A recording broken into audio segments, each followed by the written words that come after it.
ममता जी, आपकी ऐसी कैसी ममता रही कि जो मां शारदा थी और जो लक्ष्मी थी वो शारदा चिटफंड बन गई। जिस शारदा की हम पूजा करते थे वही शारदा चिटफंड बन गई।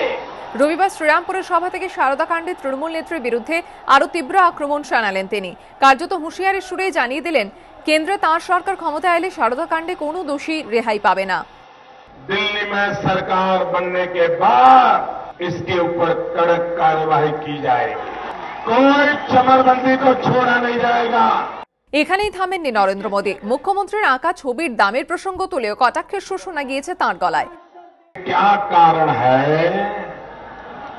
एक बार आपके चित्र 1 करोड़ रुपए से भी ज्यादा कीमत में गया, लेकिन 1 करोड़ 80 लाख में ये चित्र लेने वाला कौन था? जहां कला चोर लुटेरों के हाथ बिक जाए ये बंगाल सहन नहीं कर सकता।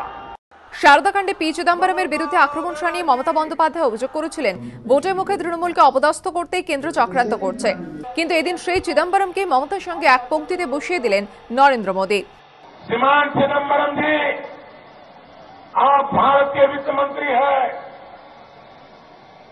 इतना बड़ा घोटाला हुआ है, आप किसको बचाने में चूप हो? बताओ, आप किसकी मदद कर रहे हो? ममता जी और चिदम्बरम जी मिलकर के शारदा चिटफंड के लोगों को क्यों मदद कर रहे हो? ये बंगाल की जनता जानना चाहती है। সারদা কাণ্ডে যখন সিবিআই তদন্তের দাবিতে একযোগে সরব বিরোধীরা, তখন রাজ্যে এসে সারদা কেলেঙ্কারি প্রসঙ্গ তুলে মমতা বন্দ্যোপাধ্যায়কে নরেন্দ্র মোদীর তীব্র আক্রমণ অত্যন্ত তাৎপর্যপূর্ণ বলেই মনে করছে রাজনৈতিক মহলের একাংশ।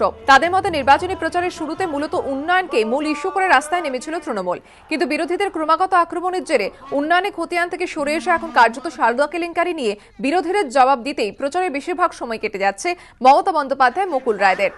আর তাই তৃণমূলের অস্বস্তি আরো বাড়াতে বেশি করে সারদা ইস্যুকেই মানুষের সামনে তুলে ধরার কৌশল নিলেন বিজেপির প্রধানমন্ত্রী পদপ্রার্থী। এমনটাই মনে করছে রাজনৈতিক মহলের একাংশ। অর্ণব মুখোপাধ্যায়ের রিপোর্ট, এবিপি আনন্দ।